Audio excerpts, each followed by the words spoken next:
Chemistry class है जिसमें हम जो है डी और एफ ब्लॉक के तत्व के बारे में चर्चा कर रहे थे। इसमें आज जो है पोटेशियम डाइक्रोमेट के बारे में हम देखेंगे। पोटेशियम डाइक्रोमेट इसको जो है इसका सूत्र है K2Cr2O7। सबसे पहले इसको हम बनाने की विधि देखेंगे। बनाने की विधि, मेथड्स ऑफ प्रिपरेशन। बनाने की दो विधि है, एक प्रयोगशाला विधि है और दूसरी औद्योगिक विधि है। सबसे पहले प्रयोगशाला विधि।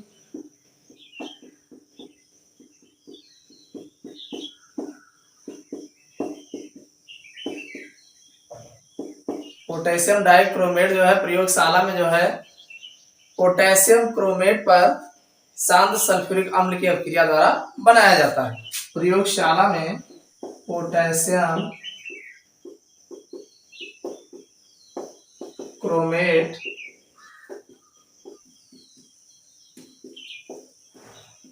पर सांद्र H2SO4 की अभिक्रिया द्वारा पोटेशियम डाइक्रोमेट बनाया जाता है।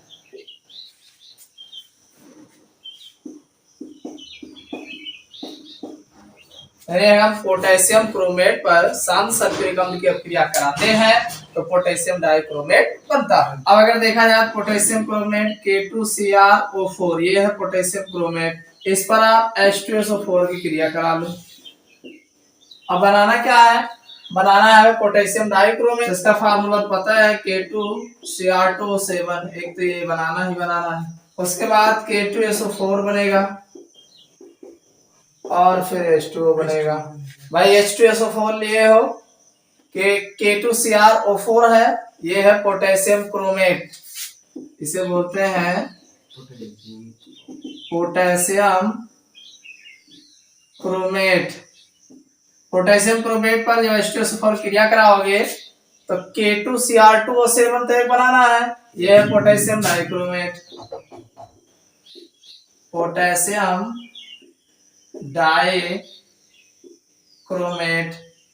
और पोटेशियम डाइक्रोमेट भाई के ये तो बनेगा K2Cr2। अब Cr2 हमें करने के लिए आगे दो लेना पड़ेगा ना। yes, तो K2Cr2O7 हो जाएगा और H2SO4 लिए हो तो जाहिर सी बात है K और SO4 तो बनेगा ही बनेगा, साथ में H2 एक ऑक्सीजन इधर का H2O बन जाएगा। इस तरीके से बनेगा। अगला जो विधि है बनाने की, औद्योगिक विधि।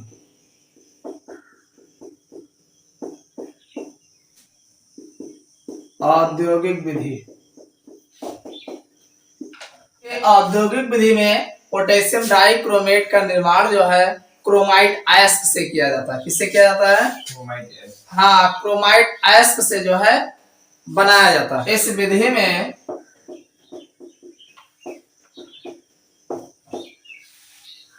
पोटेशियम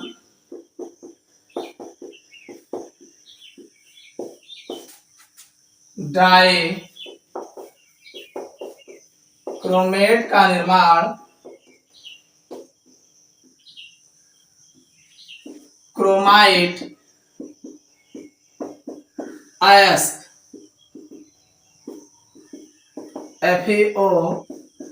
FeOCr2O3 या इसी को कह सकते हैं FeCr2O4 भी कहा जाता है, से बनाया जाता है। भाई औद्योगिक विधि में पोटेशियम डाइक्रोमेट का निर्माण क्रोमाइट अयस्क से जो है बनाया जाता है। सबसे पहला ए है भर्जन द्वारा क्रोमाइट अयस्क का सोडियम क्रोमेट में परिवर्तन। सबसे पहला चरण है भर्जन द्वारा जो क्रोमाइट अयस्क होता है इसको सोडियम क्रोमेट में परिवर्तित करते। जैसे ये Fe है Cr2 और O4, भाई यही तो क्रोमाइट एस है। इसको जो है इसमें Na2CO3 और प्लस ऑक्सीजन की उपस्थिति में गर्म करेंगे तो बनेगा Na2Cr O4 और Fe2O3 प्लस CO2। इसको बैलेंस कर लीजिएगा, 4 होगा, ये 8 होगा, ये 7 होगा, तो ये बनेगा 8, ये बनेगा 2, ये बनेगा 8। भाई कोई जरूरी नहीं Na2Cr2 लो, आप FeCr2O4 पर NaOH सोडियम हाइड्रोक्साइड की अभिक्रिया सोडियम हाइड्रोक्साइड के साथ जो है अगर हम भर्जित कराते हैं तब भी हमें जो है Na2Cr O4 plus Fe2O3 plus H2O प्राप्त होता है। देखिए सबसे पहले हम भर्जन द्वारा क्रोमाइट एस का सोडियम क्रोमेट में परिवर्तन करते हैं। तो ये भर्जन क्या होते हैं? देखिए भर्जन में वायु की उपस्थिति में एक तो आपका अयस्क होगा। अयस्क जानते हो क्या है? अयस्क वे पदार्थ होते हैं जिनसे कम खर्चे में सरलता पूर्वक अधिक मात्रा में शुद्ध धातु प्राप्त किया जा सकता है, तो उसे हम अयस्क बोलते हैं। अयस्क उसी को कहेंगे जिससे हम कम खर्चे में अधिक मात्रा में शुद्ध धातु प्राप्त किया जा सके। तो हमारे पास क्रोमाइट अयस्क है, सोडियम क्रोमेट, ठीक है। तो यानी क्रोमाइट अयस्क है, तो क्रोमाइट अयस्क पे से को हम क्या करेंगे? भर्जन कराएंगे। क्रोमाइट अयस्क का भर्जन कराएंगे। कैसे कराओगे? Na2CO3 ले लो या NaOH ले लो और साथ में इसको वायु की उपस्थिति में जो है भर्जन कराते हैं। और जब भर्जन कराते हैं तो हमें Na2CrO4 जो है प्राप्त होता है। देखिए कार्बन डाइऑक्साइड ये उड़ जाएगा, H2O है ये भी आपका उड़ जाएगा, तो बचेगा Na2CrO4 और Fe2O3, ये दो बचेगा।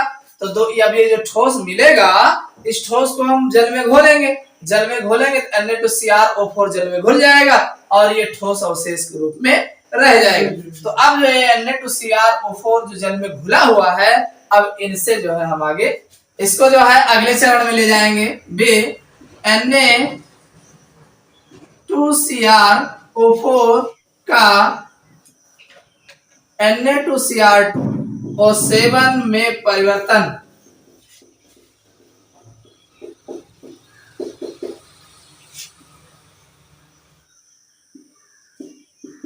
Na2CrO4 plus H2SO4 gives out Na2Cr2O7 plus Na2SO4 plus H2O। ये है सोडियम क्रोमेट, ये है सोडियम डाई क्रोमेट। भाई जो यहाँ पे हमें Na2CrO4 मिला, सोडियम क्रोमेट बना, Fe2O3 बना, तो सोडियम क्रोमेट Fe2O3 जल में घोलेंगे तो ये हमारा जल में घुल जाएगा, ये आबिले होगा, आबिले छान के बाहर कर दिए, ठीक।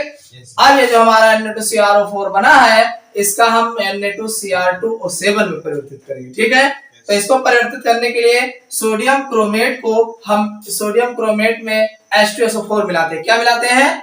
H2SO4 मिलाते हैं तो सोडियम डाइक्रोमेट प्राप्त होता है। समझ में आ गया नहीं? भाई सोडियम क्रोमेट में जब H2SO4 की मात्रा मिलाते हैं तो हमें सोडियम डाइक्रोमेट प्राप्त होता है। अब ये दोनों बनेगा Na2Cr2O7 Na2SO4, इसको हम विलयन के रूप में रहेंगे, इसको ठंडा करेंगे। इसको जब हम ठंडा करेंगे तो ये Na2SO4 वाटर के साथ जो है ये क्रिस्टल बना लेगा। क्या बना लेगा? क्रिस्टल। और Na2Cr2O7 हमारा विलयन के रूप में बना रहेगा। सोडियम डाई क्रोमेट का पोटेशियम डाइक्रोमेट में परिवर्तन।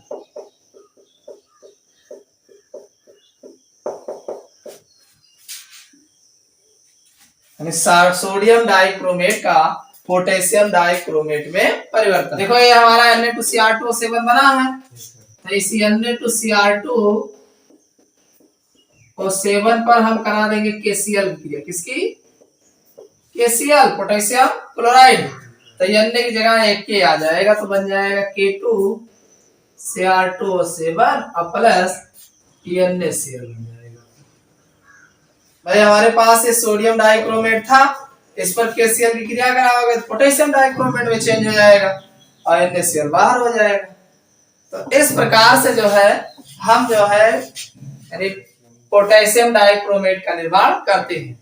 फिर समझ लो भाई, औद्योगिक विधि द्वारा पोटेशियम डाइक्रोमेट का निर्माण जो है निम्न पदों में होता है।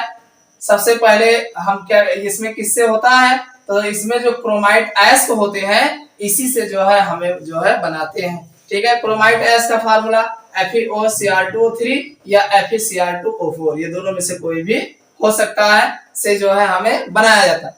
सबसे पहले हम इसके क्रोमाइट अयस्क का भर्जन कराते हैं, और भर्जन कराएंगे तो सांद्रित अयस्क में जो है Na2CO3 या जो है NaOH की सूक्ष्म मात्रा लेकर के वायु की उपस्थिति में भर्जन कराते हैं, जिससे हमें जो है Na2Cr O4 और Fe2O3 का मिश्रण प्राप्त होता है। मिश्रण को जल में घोलते हैं तो Na2Cr O4 जल में घुल जाता है और Fe2O3 जो है अवशेष के रूप में बच जाता है। तो अब हमें इसी की आवश्यकता है Na2Cr O4, इसको अगले चरण में ले जाते हैं तो Na2Cr O4 का हम Na2Cr2O7 में परिवर्तन करते हैं। तो इसी को करने के लिए भाई Na2Cr O4 जो हमारा होता है उसमें H2SO4 की थोड़ी मात्रा मिलाते हैं, और जब H2SO4 मिलाते हैं तो Na2Cr2O7 और प्लस Na2SO4 प्लस H2O बनता है। तो ये भी एक प्रकार का मिश्रण मिलता है। मिश्रण को क्या करते हैं, क्रिस्टलीकरण कराते हैं, ठंडा कराते हैं, तो Na2SO4 जो है H2O के साथ मिला करके जो है क्रिस्टल बना लेते हैं, और क्रिस्टल बन जाएगा, जाहिर बात है Na2Cr2O7 ही बचेगा। अब इस Na2Cr2O7 जो सोडियम क्रोमेट होता है इसको हम जो है पोटेशियम डाइक्रोमेट में परिवर्तित करते हैं। तो अब ये सोडियम डाइक्रोमेट में हम KCl डालते हैं तो Na निकल के NaCl बना लेगा और K यहाँ लग जाता है तो K2Cr2O7 प्लस NaCl बनता है। समझ में आ गया ना? खड़ी डाल लो भौतिक गुण।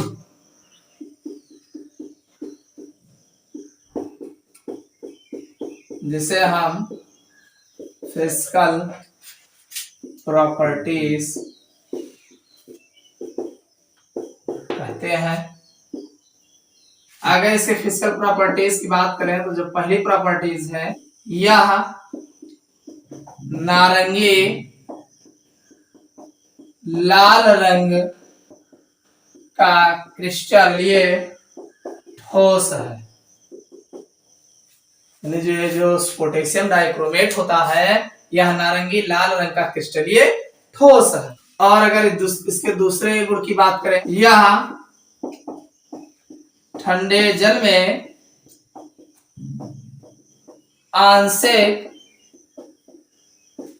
विलय तथा गर्म जल में पूर्ण विलय है तथा अल्कोहल में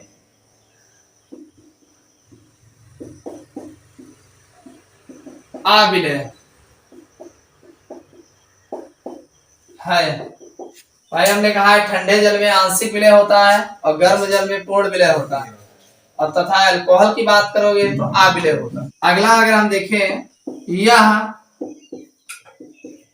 आर्द्रता ग्राही नहीं होता है। तीसरा जो इसका भौतिक गुण है, यह आर्द्रता ग्राही नहीं होता है।